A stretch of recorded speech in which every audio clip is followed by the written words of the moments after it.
Namaskar. Welcome back to the Bhagavad Gita online classes. Before we begin, we have a special announcement for Mumbaikars. Immerse yourself in the festive spirit and kickstart your Diwali celebrations with a talk series on Bhagavad Gita for a Successful Mindset by Jaya Rao. 16th to 19th October, daily 6:30 to 8 pm, Bharatiya Vidya Bhavan Auditorium, Chowpatty, Mumbai. We look forward to seeing you there. Please share the message with your loved ones in Mumbai. Your small act of forwarding this invite can help change the lives of many. Next Saturday, 12th October, is Dasera. We are sure you want to celebrate with your loved ones. So there will be no class on the Bhagavad Gita next Saturday, 12th October. We wish you and your loved ones a happy Dasera. Join Jayaji's WhatsApp community to stay updated on the talks in Mumbai, online classes, and receive regular inspiration. Visit vedantavision.org/WhatsApp to join the community today. I now request Jayaji to continue chapter 1.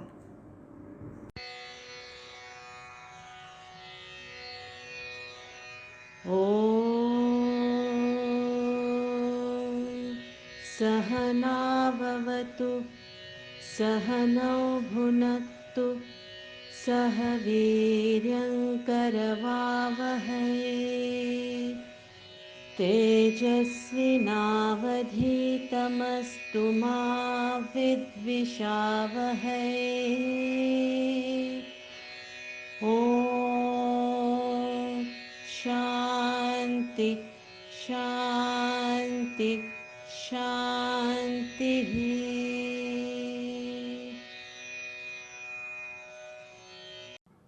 Any questions? Yeah. How do we cope up with the loss of a parent, the excruciating pain? The question is, how do we cope with the loss of a parent, the excruciating pain that we feel?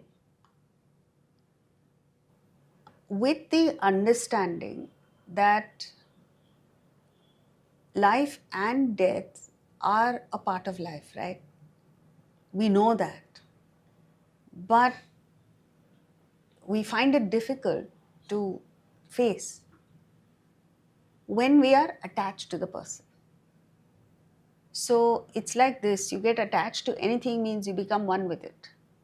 And when the time comes to separate, you feel as if a part of you has been wrenched out. So Vedanta gives a very, very positive, very optimistic way of looking at it. The whole theory of reincarnation, where it says that we are born in this world, every one of us, to fulfill a certain number of desires that are pressing for fulfillment. Okay? So let's say we have 1,000,000 desires, out of which 500 are pressing for fulfillment. So these 500 determine your present life, your birth, your family, your circumstances, all of it, your entire life. And during your lifetime, you are guaranteed one thing, that these 500 desires will be fulfilled, whatever you do or don't do. So you don't really need to worry about them, and we don't know them. But once they are over, what happens is the next bundle of desires, which could be 300, they are now pressing for fulfillment. But there is a mismatch between the desires and your body and your environment. So let's say, for instance, at my age, I have a very strong desire to win the US Open or the Wimbledon. You think it's possible? However optimistic we may be, however hard I may try, it is impossible. So I'm just giving one random example. Now, since that desire cannot be fulfilled in this body and this environment, it calls for a change. It demands a change. So the next bundle of 300 desires now push you to another body, another environment, which is more conducive for the fulfillment of those 300 desires. So when you look at it like that, every death is a promotion.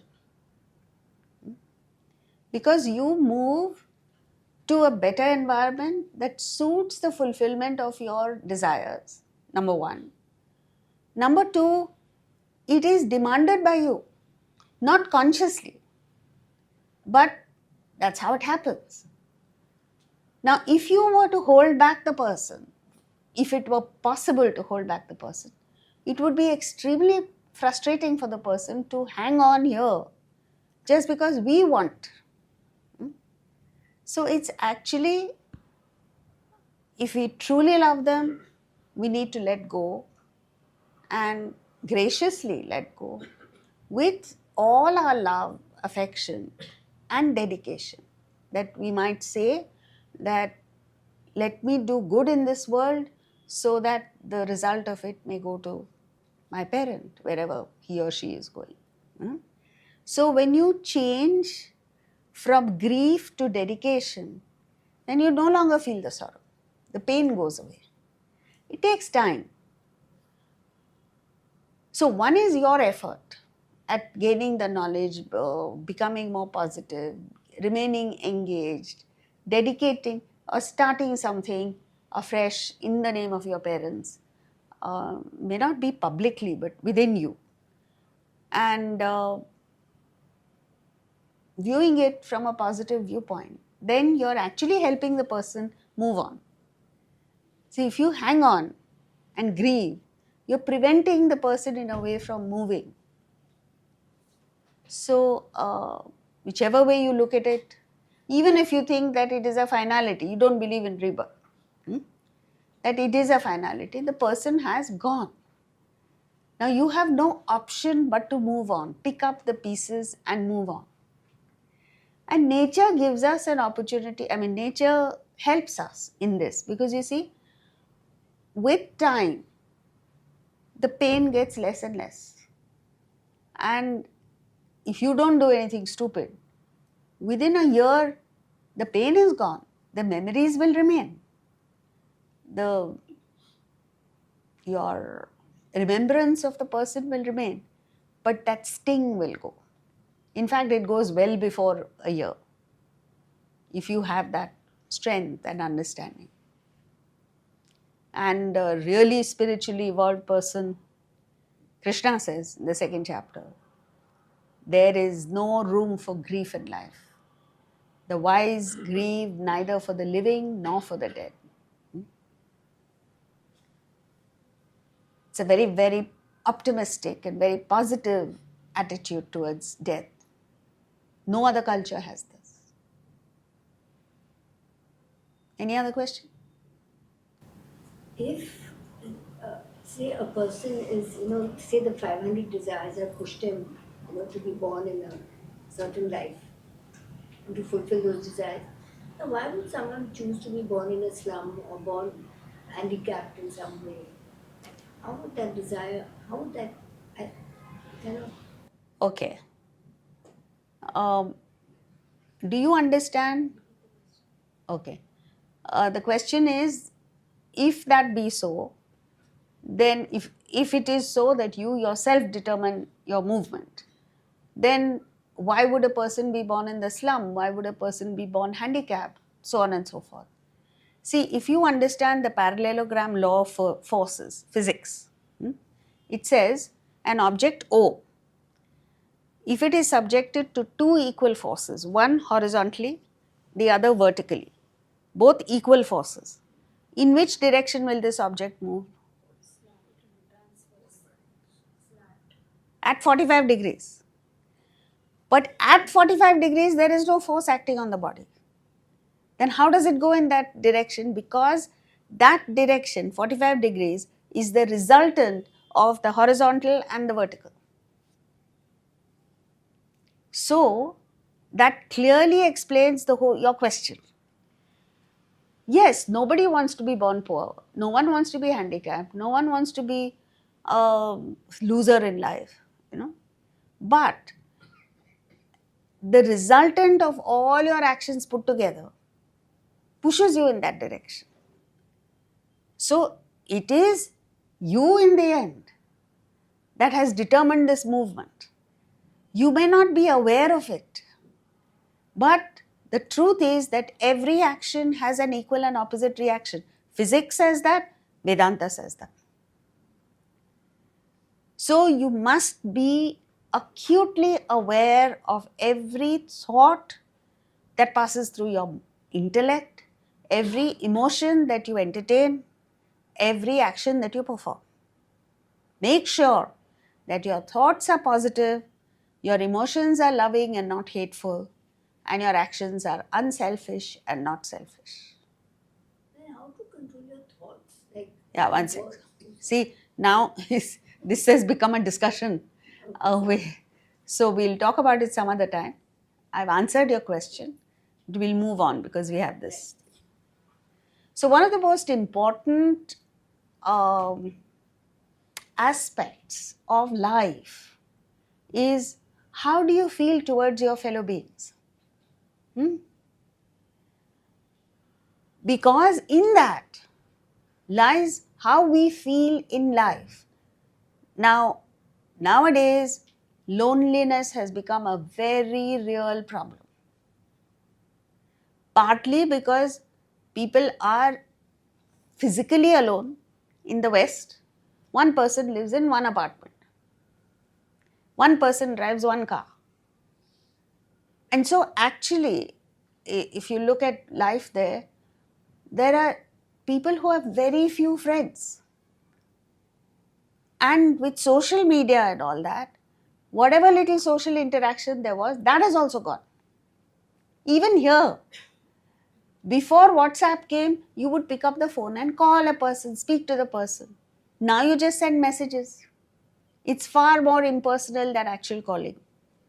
You would drop in on a friend, on a relative, without notice and spend time with the friend. Now, you are not sure if your friend would even want you. And you don't have the time. When you say you don't have the time, you don't have the inclination. Because something that you really want to do, you find time for. Like shopping, eating out, that you go. But connecting with, so if we don't connect with people, if we don't feel one with people, we will feel lonely. There's no doubt about it. So today, even though we are in the midst of people, we feel lonely, we feel insecure, we feel threatened, and then we imagine all sorts of things. Then you imagine that, oh, this one is plotting against me, that one said something rude to me, this one is not with me. The truth of the matter is, I am not one with people. I don't feel one with you, therefore I think you are plotting against me. So, what the Bhagavad Gita and Vedanta tell us is, open your heart to the power of oneness. Feeling one has a power. Even though the illusion of separateness seems more real. In other words, when you look at physical appearances and things like that, you are separate from me, isn't it? You could belong to a different community, you may speak a different language, you may have a slightly different cuisine, your upbringing is different, all of this is different. But the fact is, we are all human beings. We feel the same pain when we get hurt. We feel the same emotion when people reach out to us. We feel the same love. We feel the same desperation, sorrow. So if you look at it like that and consider the other person as yourself, then magic happens. You have to feel the invigorating, dynamic energy that is pulsating within me is the same energy in you. Ishavasya Upanishad, mantras 6 and 7, speak the truth in such a simple manner. It says, when you feel one with others, right? When you feel that I am you and you are me, then the first thing that happens is na vijugupsate. The vijugupsa is a very strong word that includes dislike, hatred, jealousy, loathing, disgust that we all feel towards people. Huh? Let's say you're sitting in a metro, or sitting in a bus, or sitting in some public place, and somebody comes and sits too close to you, or just sits next to you. What do you do? Because you feel the separateness, you move away. Isn't it? But when you're with your family members, you say, come, come, come. It's so clear. You watch when you're traveling. You see people in trains and things like that. They feel that separateness. You know, there was a time when I used to go to Pune quite often, Lonavala, by train because the roads were very bad in those days. And there was no other option and trains were so packed, you wouldn't get a reservation. So you just bought a ticket and went standing. So this was my routine once a week. And on the Deccan Queen, you have certain fixed people who go every day back and forth. And in the ladies' compartment, stronger you are, you're the queen. So there was this lady who was healthy and she would occupy the prime seat somewhere and spread herself out. You know, that bench is meant for 3 people, but if you squeeze in, you can accommodate a 4th. She would refuse to let a 4th person sit there. One day, I was shocked. At Lonavala, some station in between, a lady walked in and she was speaking Bengali. This lady suddenly came alive. Esho, Esho, Esho, she kept saying, come, come, come. She pushed the other lady aside, made place for her. Huh? Why? She felt one. Why? Same language. That is why they say, wherever you live, pick up the local language. Then you make friends. Now here we are in Mumbai. Learn Marathi. When the cop catches you tomorrow, speak in Marathi, he will let you go. What, Piyush? You speak Gujarati? No way. That's the way it is. But from your heart, if you feel. So the first thing that happens is that Vijugupsa goes. You feel comfortable. You are ready to sacrifice for the other person. You make room for the other person. And then in the next mantra, mantra 7, he says, for the seer of oneness, a person who feels one with the whole world, all beings, where is the moha? Where is the delusion? Where is the shoka? Where is the sorrow? You see, so the root cause of all our sorrow, all our suffering, all the problems that you experience in life is separateness. You see, we are born human beings. We're born with a heart. We're born with love. And if you don't use that, you just can't prosper in life. You can't succeed, never mind anything else.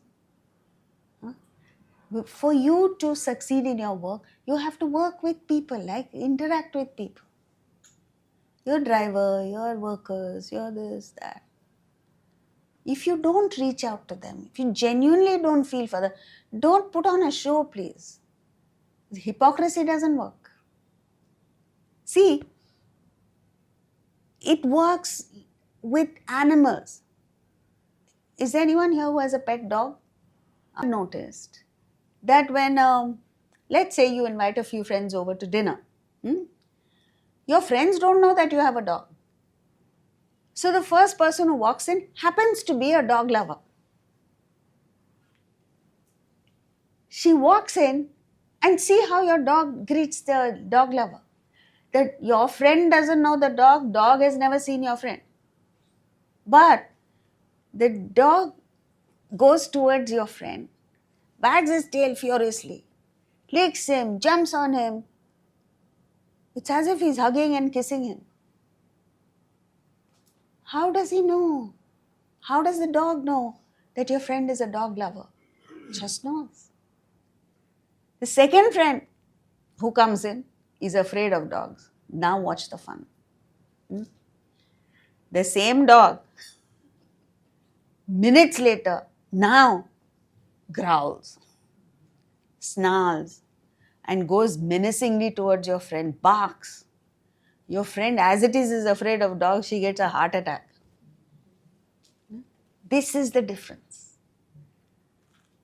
Same thing with children. A person who loves, who just reaches out to the child with love, the child showers the person with love. And if you say, I hope I don't get kids on my flight next to me. 100% you'll get a kid who's waiting the whole journey. That's it. So the world is all about otherness. The Gita speaks of oneness, speaks of the power of one. The world emphasizes competition, encourages you to compete with others. You must be better than the others. You must come first. You must get a promotion. Not your colleague. It's actually, it's like putting a knife in your back and turning it, twisting it nicely to make you feel bad.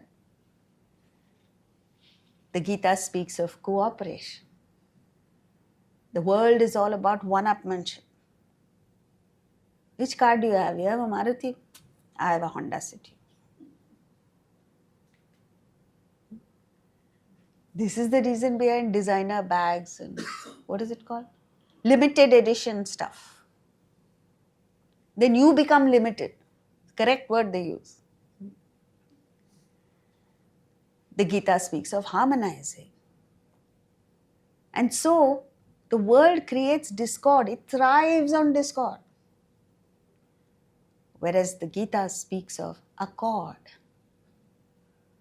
Now, separateness is the cause of all our problems. The entire Mahabharata war came about because one man, Dhritarashtra, the king, could not see oneness between his own children and his brother's children. So the very first verse of the Bhagavad Gita, as we saw earlier, said, what are my sons and the sons of Pandu doing? That is the cause of your downfall. So, you must rise above this rush of adrenaline to the power of love. You must experience it. Don't sit there waiting for others to love you. That will not happen. You have to take the initiative. You have to rise above small-mindedness and look at the larger picture. What is that larger picture? We all belong to the same fraternity of what? Bhagavad Gita students. Do you feel that when you see someone coming? Or do you say, this person has come, this irritating person has come? We belong to the same community. We are all musicians or sports persons or whatever it is. We are all Indians. If you look at another Indian, your heart should go out to that person. In 1983, thereabouts, when we still had apartheid in South Africa. So we went to South Africa for a month, one whole month, August, I think. And there were no diplomatic relations between our countries, so there were no direct flights. We had to come via Nairobi or Mauritius. So after a whole month at Mauritius airport, I saw a lady in the distance wearing the Gujarati style sari. I almost went and hugged her. It gave such a thrill. I said, oh God, here is someone like us. You know, when you're away for a long time, you feel that. Now you don't feel because there are Indians everywhere. So, these battles that are being fought, the courtroom battles, boardroom battles, living room battles. So every time there is a conflict somewhere, a difference of opinion somewhere, look at it from the other person's point of view. And you'll be amazed at how your vision changes.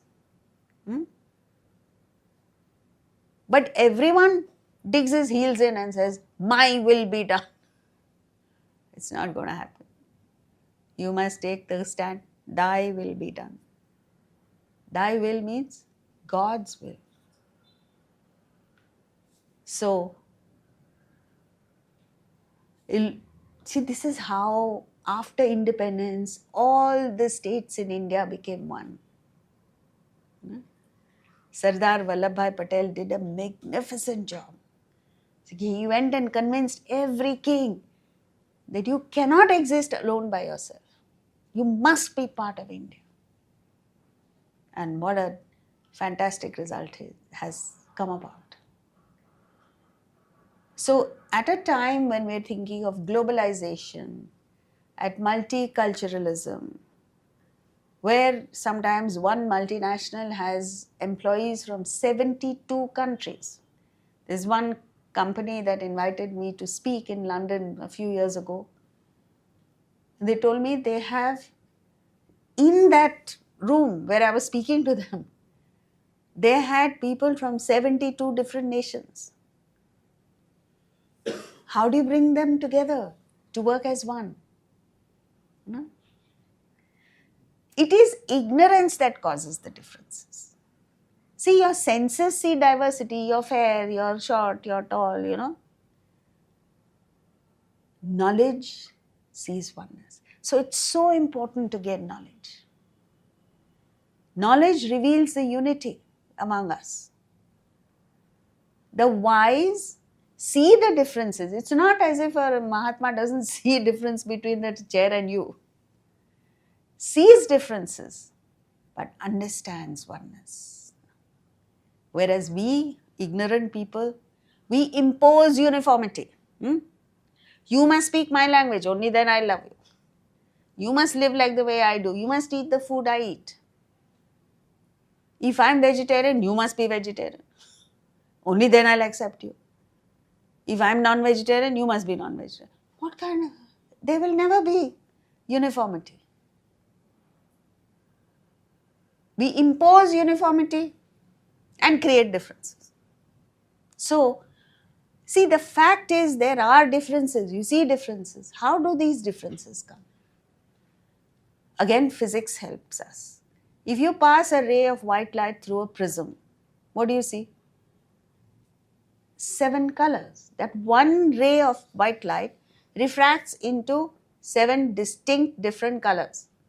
But if you understand physics, you know they all emerge from the one ray of white light. Similarly, friends, we see differences, they are not there. We create the differences because we're looking at the world through the prism of our body and its preferences, mind and its likes and dislikes, intellect and its prejudices and biases. You take away that, like Swami Ramatirtha said, make that prism into a thin sheet of glass, all differences will vanish. Listen to this. Prabhu more, avaguna chetana dharo. Prabhu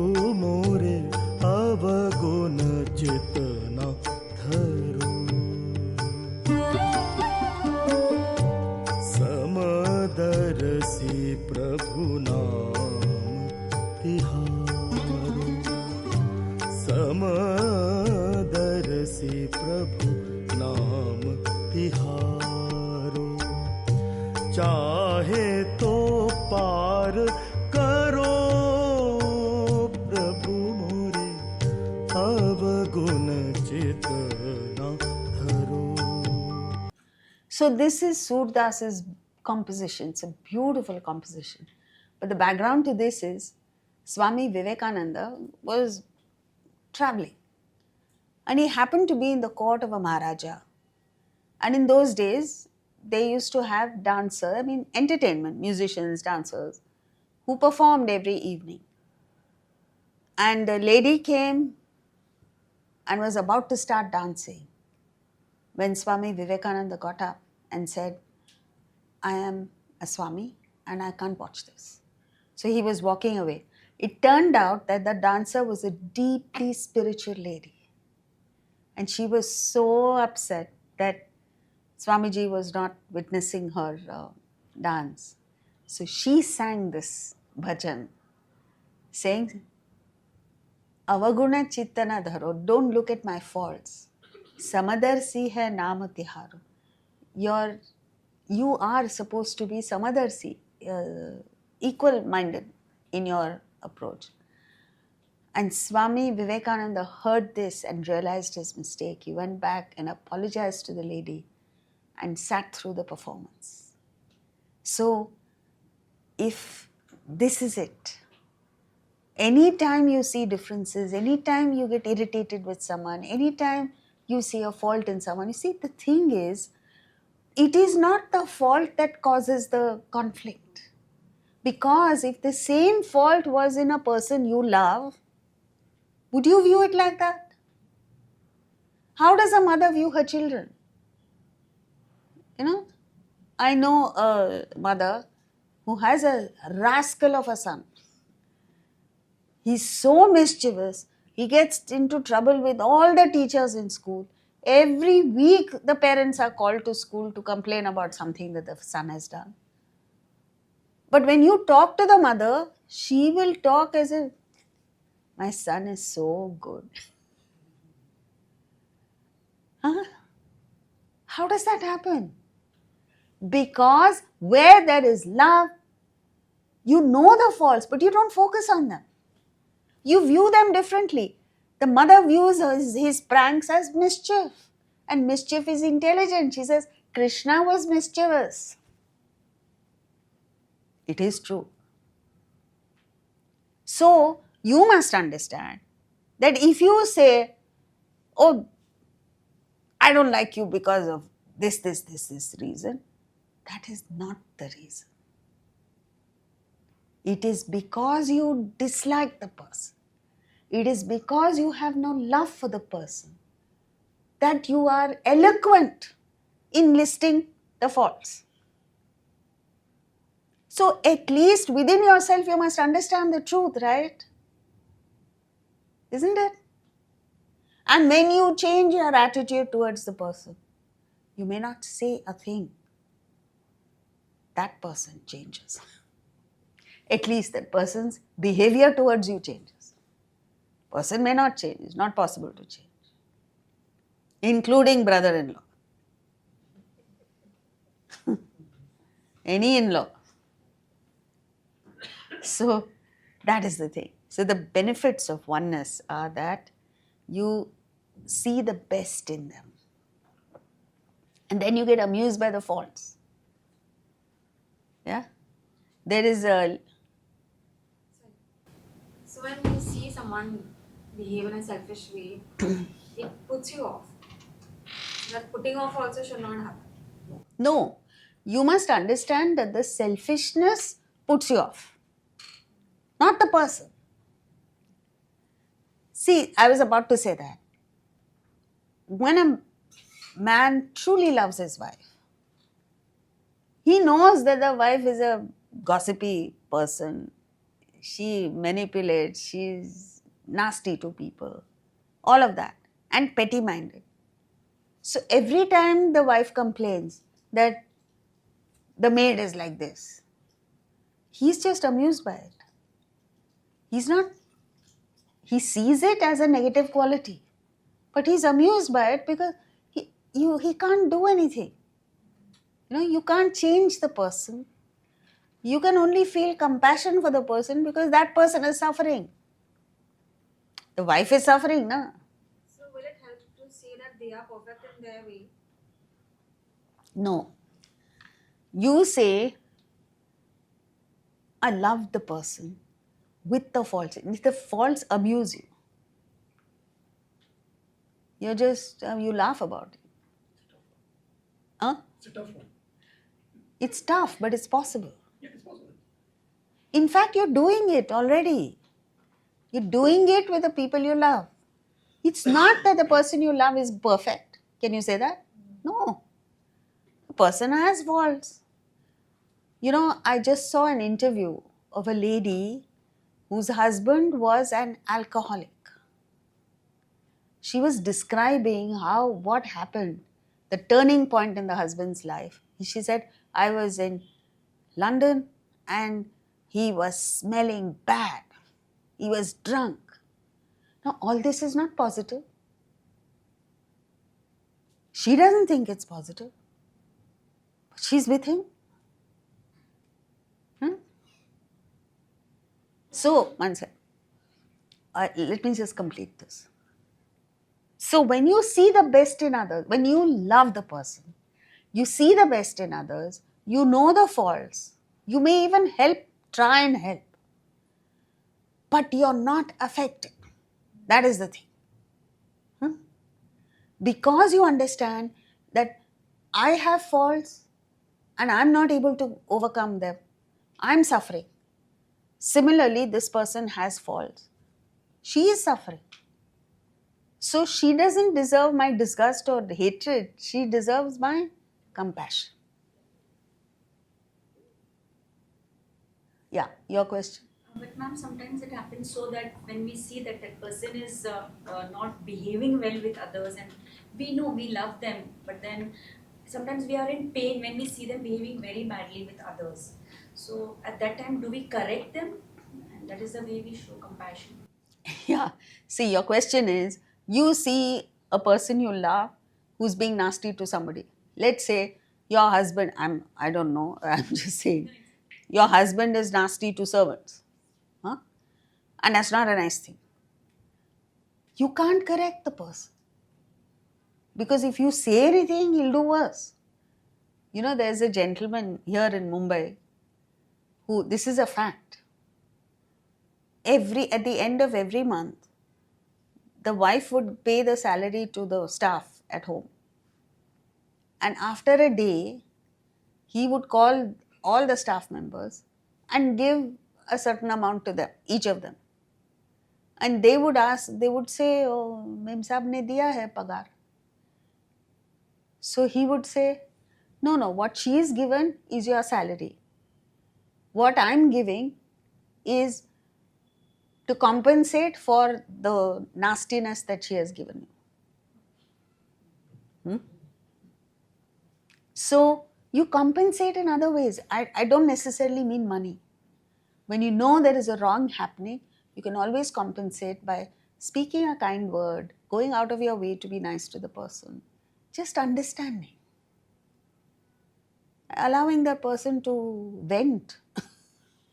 Even that it helps. Okay. So then you're not insecure. You don't feel insecure when you love a person. You don't say, oh, maybe she'll do something behind my back. I wonder whether she's being sarcastic to me. And every sentence you analyze, every action you analyze, and that's horrible in a relationship. You understand. You understand what the person is going through without verbal communication. This is stark when a mother understands a child who cannot speak. An infant can't speak. But it is an incredible thing that only the mother knows what the child is crying for. Have you noticed? The mother goes shopping for half an hour. 6-month-old child. and the child starts throwing tantrums. I want this, I want that. The whole household is turned upside down because the child is crying and asking for something. The mother comes, instantly understands the toy is not what the child wants. What is the problem? The child is hungry. So what does she do? She does something fantastic. She gives the child what the child is asking for. Before the child can understand this is not what I want, she pushes a morsel of food in his mouth and now there is Shanti. There is no tantrum, no screaming, no crying, nothing. How does she know? Love. At the dining table, the husband and wife may be at two ends of the table. But the wife immediately understands what the husband wants and passes the dish over. Have you not noticed that? How does she know? Oneness. When you feel one, you know, you understand. And it gives you power. You love, you have power over the other person. If you don't believe me, try it. You have love over your pets. You have love for your dog, the dog will do anything for you. Even birds, I've noticed. Children. You remember the movie many years ago it came. It was, the title was To Serve with Love. It spoke of a man who's sent to a horrible school where the kids are throwing things around and impossible to manage or control. And he does it with just love. And in the end, that girl sings a song, one of the girls of that class sings a song for him. And that song is To Serve with Love. She says, how can I thank someone who's taken us from crayons to perfumes? It isn't easy, but I'll try. It's an amazing movie. I'm not talking about movies, fact. You want to control a difficult child, only love helps. Because first of all, why is the child difficult? Because there's something wrong. The child hasn't received love. And all problems in the world are because of this. So, drudgery becomes revelry. You know, when there's a wedding in the family, everybody gets together and works hard. You know, everybody can't afford a wedding, wedding planner. Ordinary families, middle class families, the family members get together, work hard for a month. So many things have to be done. But they do it in a spirit of oneness and it's such fun. There's entertainment, there's comedy, there's every evening after work they all get together. It is the highlight of your life.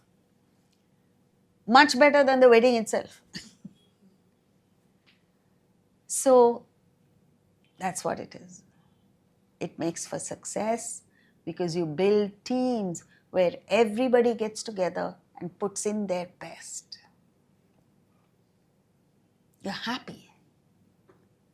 You see, right now, if your neighbor wins a lottery, how do you feel? You get heartburn. But if you feel one with the brother-in-law, he wins a lottery, you celebrate, you throw a party. Look at that. India won the World Cup. You see the thousands of people who are celebrating. What do they have to celebrate? Many of the people on Marine Drive were poor people, were homeless people maybe. They had nothing to celebrate. But they celebrated because they felt one with the cricket team. It's an amazing result of feeling one. And then you grow into a towering personality, you grow spiritually. Your desires drop because you're constantly giving preference to other people's desires over yours. It could be anything from the simplest thing like what to have for dinner to more important things. You're constantly giving precedence to other people. And the law is, you rise above your desire, the whole world will fulfill your desires. So, how does it happen? When you identify with the body, there is maximum separateness. You eat food, your child eats food, your stomach is not full. So if you are identified with the body, you still feel hungry. But you identify with the mind, instantly your sphere of oneness expands to include your family. Then your child eats, you feel full. You are satiate. That's a wonderful thing. Identify with the intellect, and you feel one with the whole country. Any Indian, anywhere in the world does well, you celebrate. Like when an Indian wins a Nobel Prize, all of us celebrate. We don't even know who the person is. We don't know for what he's won the Nobel Prize, but we celebrate. And then the last is identify with the spirit, Atman. There is no separateness, total oneness, constant revelry. See, that is why our culture is based on cheer, laughter, joy. All our festivals are like that. We don't have a festival you pull a long face and beat yourself up. Huh? It's all about cheer and joy. Now what you have to watch out for is attachment, which means the love that you feel towards people is tainted, polluted with selfishness. When that happens, the relationship sours and eventually ends. So, attachment means love plus selfishness. Attachment is not love only. And what spoils the whole relationship is not the love, it is the selfishness. So the selfishness results in your constant expectations of others. And these expectations have no connection with reality. The person may not even be capable of meeting with your expectations. Unreasonable expectations. Then you make demands on the person, and when they're not met with, you're bitter, you quarrel constantly, and the relationship ends. Whereas detachment means pure love. You just love the person for what he or she is, with the faults. You say, I love you for what you are. Don't you love animals? An animal lover loves an anaconda, the deadly snake, and works very hard to preserve that. But can't go anywhere near the anaconda because he'll die. So love has nothing to do with the nature of the person. You may love a horrible person. So there is no expectation. You don't make demands. And so you have a happy relationship with the person. And this comes from self-sufficiency. You don't need anything from anybody. When you are attached, two things happen. You suffer and you lose the person in the end. So watch out. And this is a law. If you don't want to lose a person you love, change. What must you do? Just drop expectations. So many people come and say, oh, so far you spoke sense, but now you're speaking nonsense. What? How can I detach from my husband? You want your husband, you better get detached. Otherwise, you'll separate. It'll end up in a separation. So, it is not physical separation that we're talking about. No, detachment is not physical. It's mental. You have to learn the art of being content by yourself, fulfilled by yourself, independent by yourself. And then you establish wonderful relationships with people where you're not leaning on them. You're not dependent on them. You give them the freedom and you are free. A relationship that is dependent on bondage is a horrible thing. It's not a relationship. So, now we continue with verses 24 and 25. Sanjay उवाच एवमुक्तो ऋषिकेशः गुडाकेशेन भारत सेनयोरुभयोर्मध्ये स्थापयित्वा रथोत्तमम् भीष्मद्रोणप्रमुखतः सर्वेषां च महीक्षिताम् उवाच Partha पश्यैतान् समवेतान् कुरूनिति. Sanjaya said. So Sanjaya is the commentator of the entire Bhagavad Gita. He's narrating to the blind king Dhritarashtra in Hastinapur, Delhi, the proceedings that are taking place in the battlefield of Kurukshetra. How does he see that? Maybe there was closed circuit TV there. And he was blessed with this capability by Vyasa to narrate the incidents to Dhritarashtra. So now he's stepping in because Duryodhana is insecure. And he says, oh, Bharata means, Bharata here does not mean Arjuna, means Dhritarashtra. Requested thus by Gudakesha, Arjuna, Rishikesha, Krishna, drove the supremost chariot between the two armies. 25. Facing Bhishma, Drona, and all the kings, he said, see, O Partha, these Kurus assembled here. So, from these verses, we understand. First of all, Gudakesha means Lord of Sleep, Arjuna's name. He was not a tamasic person, not a lazy, indifferent person. He was a man of action, dynamic. Supremost chariot is a transferred epithet. It wasn't the chariot that was supremost, it was the occupant of the chariot, Krishna, who was supremost. And whatever, you see, when you develop this kind of aura, whatever you touch becomes divine.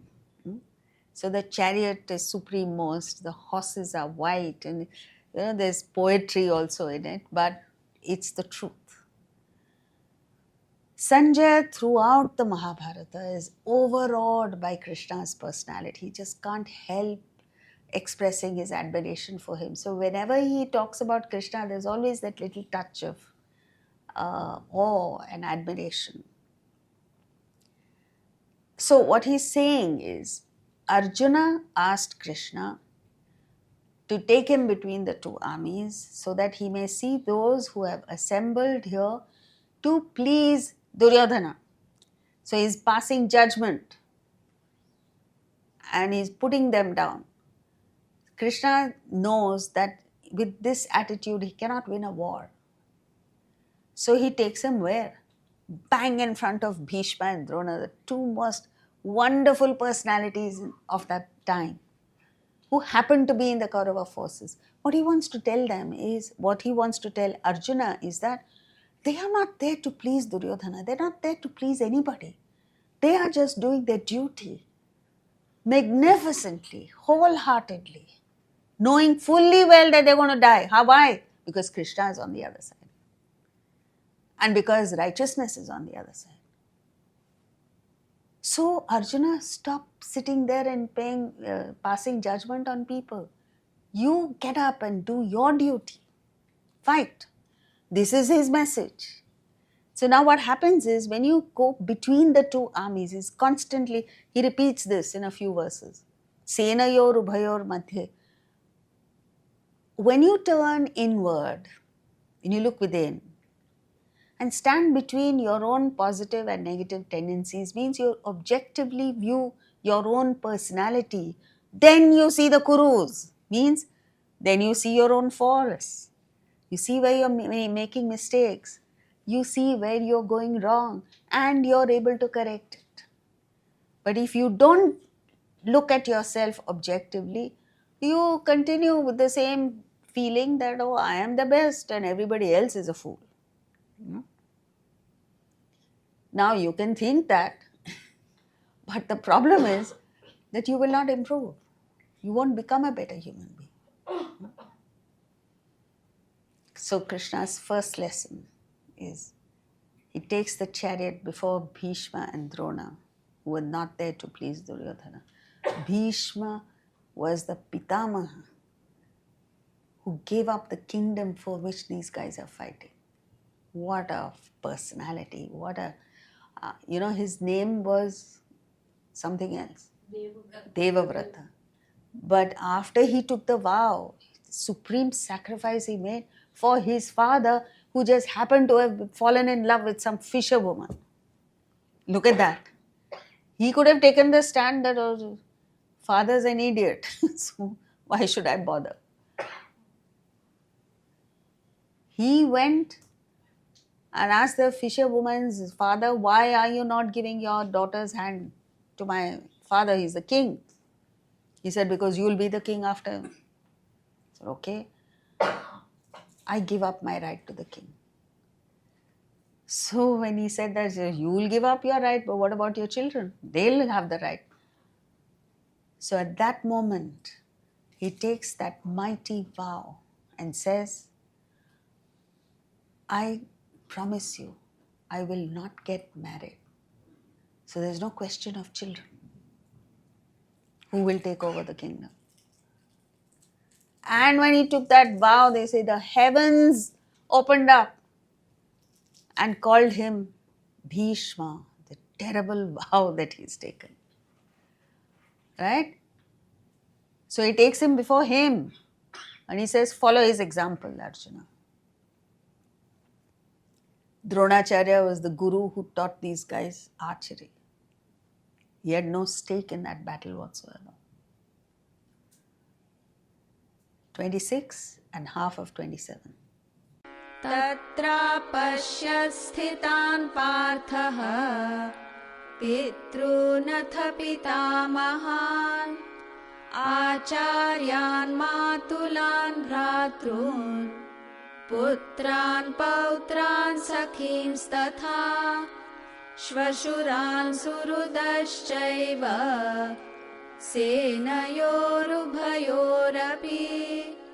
This is the only portion of the Bhagavad Gita where the verses are mixed up in a way. And this is indicative of Arjuna's confusion. When your mind is confused, you create confusion in the world. So, Partha, son of Pritha, saw stationed there in both the armies fathers and grandfathers, preceptors, maternal uncles, brothers, sons, grandsons and friends, fathers-in-law and well-wishers. With this verse, we enter the fifth topic of this chapter. Arjuna succumbs to emotions. So, with almost contempt, he's saying Pitrun, fathers, grandfathers, even fathers-in-law, which means Arjuna has completely lost it. When a man, and that too the commander-in-chief of the army, goes to war, he's not supposed to see fathers-in-law or grandfathers. What is he supposed to see? Warriors and strategy. And commander of the Pandava army is seeing fathers-in-law and grandfathers. What a tragedy. So, why is he seeing this? Because he's looking at the entire thing from a personal angle, from an egoistic point of view. And this is what you see everywhere. Prime ministers of countries, leader of the opposition party, going and making statements that are unbecoming of your station. because you're looking at it from a personal standpoint. You have a responsibility to the country. You can't go outside the country and speak ill of the country. Then you're a traitor. And this is what Arjuna is saying. He's looking at fathers-in-law. So then the moment the ego starts functioning, the mind and intellect get separated. Because the mind says one thing, intellect says something else. And then you're functioning on likes and dislikes of them and your temporary passing emotions. Where were his emotions when he planned the battle for 13 long years? Now suddenly he succumbed to emotion. When you perform your obligations, your mind is in line with the intellect. You see clearly what you ought to do and you perform your obligations with dignity and grace. When your mind takes over, then you become a fool. Arjuna saw relatives. True, they were relatives. It was a battle between relatives only. But he had a limited vision. You see what happens? This is what happens to us when the desire of the mind is so strong that it holds the intellect hostage and does not allow the intellect to think beyond the periphery of what the mind wants. This is the poem The Pond. The chicken is walking along the pond and sees a family of ducks having a jolly good time in the water. So she says, I'm remarkably fond of the water. But she remembers her mother having told her, whatever you do, don't enter the water. Now she has to prove that what she wants to do, get into the water, is the right thing. So she says, she reasons, but reasons in a very limited way. Though my beak is pointed and though their beaks are round, is that any reason that I should be drowned? What's the answer to that question? No. Where is she making a mistake? Why do ducks swim and a chicken can't? Anyone knows? Webbed feet. She doesn't see that. That's why till this day when a person can't think straight, he's called chicken-brained. And we are all chicken-brained when you have a strong desire. Your son falls in love with a girl, he's not open to reason. Or your daughter falls in love with somebody. Facts she doesn't see. It's like the chicken doesn't know that it's webbed feet that enables the duck to swim. And you make wrong decisions. The chicken went in and she splashed and she dashed. And she so wished herself safe on the ground. But it was too late. And very soon she was lying on her back dead. And we take decisions like this. Arjuna is taking this decision not to fight. And had it not been for Krishna, he would have gone. So, what we need to understand is you have to set aside your ego, your attachments, your likes and dislikes, and think clearly. This clarity we don't have.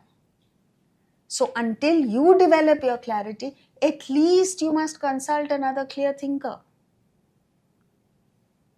That's what that poem, The Pond, is about. The ills of not listening to a parent. Parent means someone who can think.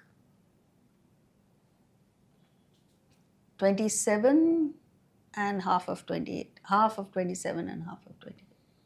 तान् समीक्ष्य स कौन्तेयः सर्वान् बन्धूनवस्थितान् कृपया परयाविष्टः विषीदन्निदमब्रवीत्.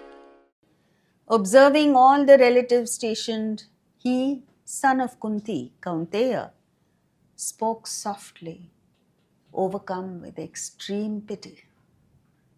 So you see the downfall, slowly is going. He uses the word Kaunteya, the name Kaunteya, son of Kunti, not Dhananjaya, winner of wealth, not Mahabaho, mighty armed person, because here he is weak. Arjuna is stuck with relatives and overcome with deep pity. So it's the wrong vision. The moment you have a limited, short-sighted, personal vision and you've forgotten your role in life, this is what happens to all of us. So weakness is camouflaged as a good quality. And there are people who justify it. No, yeah, it's correct. He's right. If he's right, then he should have given up the kingdom 13 years ago. And as a prince, what are his obligations? It's not just about him and his cousin. It's about his obligation to the state, right? To the country. Every ruler, every person who is in a position of power has an obligation to work for the well-being of the country first. That is forgotten.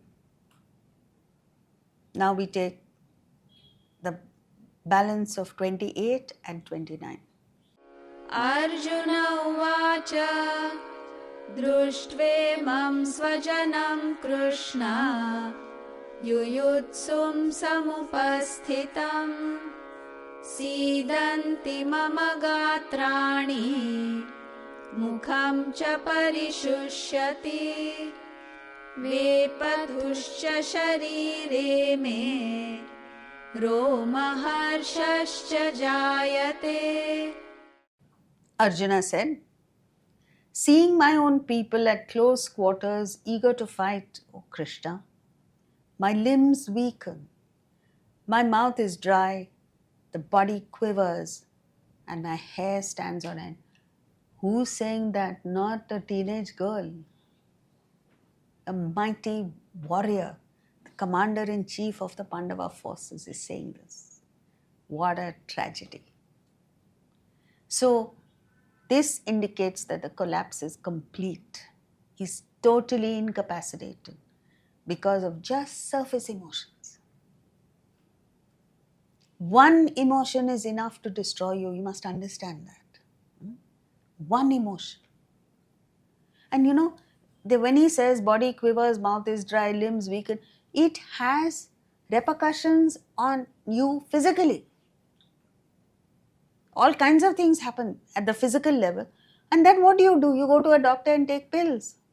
That's not the solution. What is the solution? Correct, which is emotion overpowering the intellect. You're looking at everything, the whole world, from a personal, selfish viewpoint. So, it's very, very sad. The power of emotion is such that a magnificent personality like Arjuna, he was not an ordinary person. He wasn't like you and me. He was an outstanding person who had won many, many battles before, had earned a lot of wealth for his state, a righteous person, person of values, collapsed here completely. 30. गाण्डीवं स्रंसते हस्तात् त्वक्चैव परिदह्यते न च शक्नोम्यवस्थातुं भ्रमतीव च मे मनः. Gandiva slips from my grasp and my skin burns. Unable to stand, my mind is spinning. So this is indicative of a total collapse. Organs of perception are gone, skin burns, he says. Organs of action are gone, he can't stand. Mind is gone, mind is spinning. What's left? And but for Krishna and the message of the Bhagavad Gita, he would have completely gone. Killed. Not only him, the whole lot of them. So this is the power of the Gita. You know, So there is this positive thing in this, that we are not like Arjuna, we haven't broken down completely. But Arjuna, from this state, in a matter of 3 hours, how long does it take to recite the Gita? That was the conversation, right? Between them. It didn't need interpretation, they were talking to each other. At the end, it is Arjuna who says, Nashto moha smritir labdha tvad prasadat mayachita. My moha, my delusion has gone, Krishna. This is all your prasad. Now I know what to do, and I will do it. Look at the transformation. This transformation can happen in each one of us if only we study the Bhagavad Gita. When I say this, coming here once a week is not enough. It should be every day. And not just first thing in the morning. You know, it's like losing weight. You want to lose weight, you exercise for half an hour in the morning, it's not enough. What are you doing the rest of the day is the question. It's like you go to Calcutta, first thing in the morning, they have chai and mishti, means sweet. You do that, you're never going to lose weight. And the whole day you're sitting. Similarly, you want to evolve spiritually. You can't think of the higher once a week, not even once a day in the morning. The rest of the day, what are you doing? Plotting against your own people, fighting for money, all lopsided values. It's not going to help. That's why in our culture, throughout the day, your life was punctuated by prayer. You began the day with the study of the Gita. Before every meal, you thanked the Lord for what you're receiving. You know, verse 28 of chapter 4 and a verse from chapter 15, 2 verses are to be repeated. Now, not without understanding the meaning, but understand the meaning. The first morsel of food a child took was a puja. End of the day, and when you work, you enter your place of work, you're supposed to worship.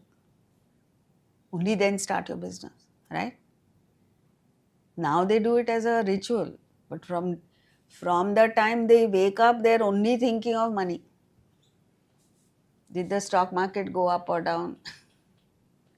Things like that. It doesn't help.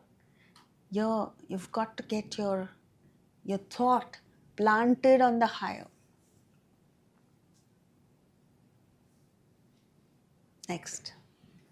निमित्तानि च पश्यामि विपरीतानि केशव न च श्रेयोनुपश्यामि हत्वा स्वजनमाहवे.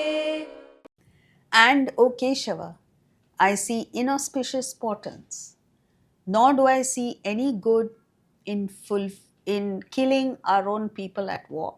So with this verse, we enter the next topic, Arjuna reasons wrongly, verses 31 to 37. So when your mind is agitated, you see adverse omens. You get superstitious. He says, inauspicious portents I see. What is inauspicious there is only his attitude, nothing else. And he asserts that emphatically.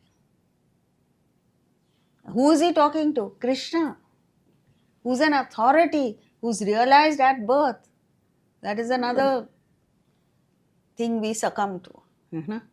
You talk to a person who's an authority on the subject and you are giving him a lecture. It's all totally wrong. Next verse. न काङ्क्षे विजयं कृष्ण न च राज्यं सुखानि च किं no राज्येन Govind किं भोगैर्जीवितेन वा. O Krishna, I do not desire victory or sovereignty or pleasures. Of what use is dominion?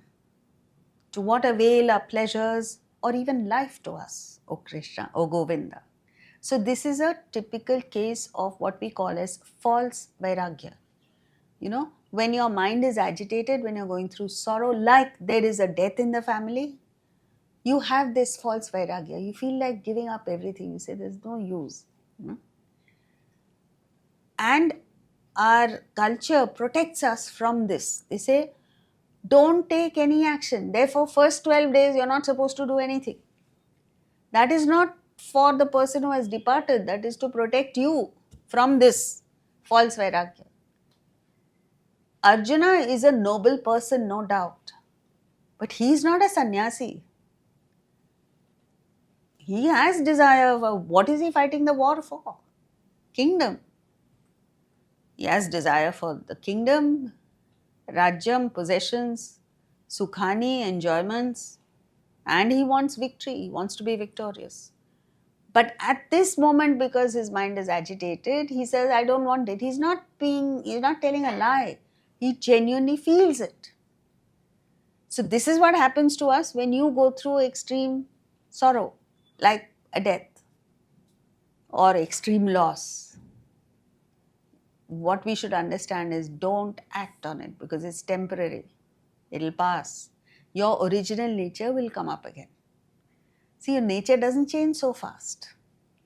What happened to all his desires for kingdom and enjoyments and all the rest of it?